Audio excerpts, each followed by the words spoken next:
2 Samuel chapter 13. Amnon rapes Tamar. Some time passed. David's son Absalom had a beautiful sister named Tamar, and David's son Amnon was infatuated with her. Amnon was frustrated to the point of making himself sick over his sister Tamar because she was a virgin, but it seemed impossible to do anything to her. Amnon had a friend named Jonadab, a son of David's brother Shimea. Jonadab was a very shrewd man, and he asked Amnon, "Why are you, the king's son, so miserable every morning? Won't you tell me?" Amnon replied, "I'm in love with Tamar, my brother Absalom's sister." Jonadab said to him, "Lie down on your bed and pretend you're sick. When your father comes to see you, say to him, 'Please let my sister Tamar come and give me something to eat.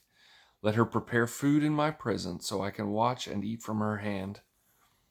So Amnon lay down and pretended to be sick.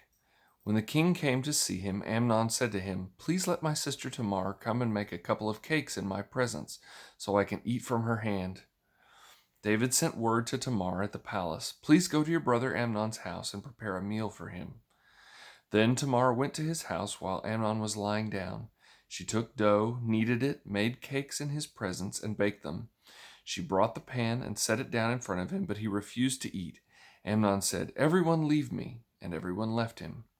"Bring the meal to the bedroom," Amnon told Tamar, "so I can eat from your hand." Tamar took the cakes she had made and went to her brother Amnon's bedroom. When she brought them to him to eat, he grabbed her and said, "Come sleep with me, my sister." "Don't, my brother," she cried. "Don't humiliate me, for such a thing should never be done in Israel. Don't do this horrible thing. Where could I ever go with my disgrace? And you would be like one of the immoral men in Israel.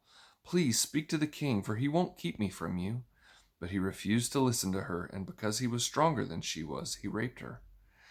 After this, Amnon hated Tamar with such intensity that the hatred he hated her with was greater than the love he had loved her with.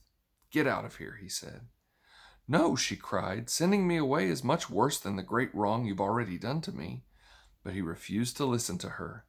Instead, he called to the servant who waited on him, "Throw this woman out and bolt the door behind her." Amnon's servant threw her out and bolted the door behind her.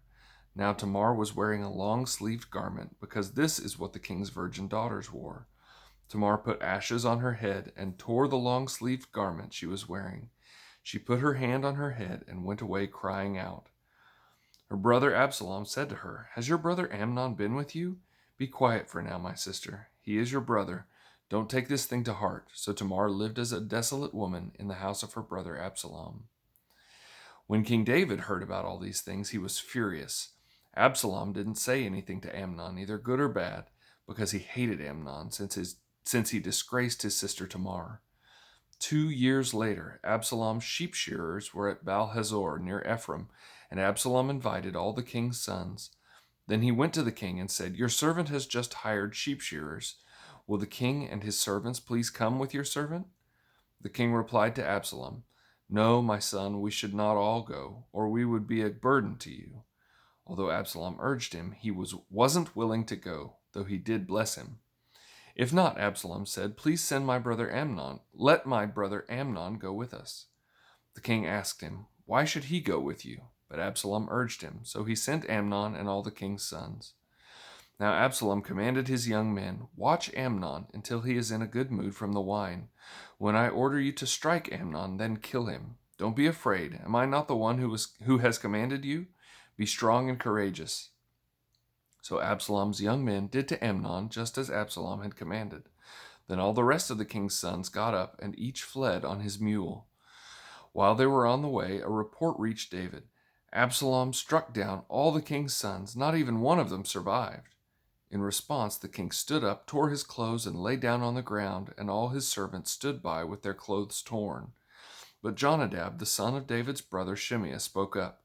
"My lord must not think they have killed all the young men, the king's sons, because only Amnon is dead. In fact, Absalom has planned this ever since the day Amnon disgraced his sister Tamar. So now, my lord the king, don't take seriously the report that says all the king's sons are dead. Only Amnon is dead." Meanwhile, Absalom had fled. When the young man who was standing watch looked up, There were many people coming from the road west of him from the side of the mountain. Jonadab said to the king, "Look, the king's sons have come. It's exactly like your servant said."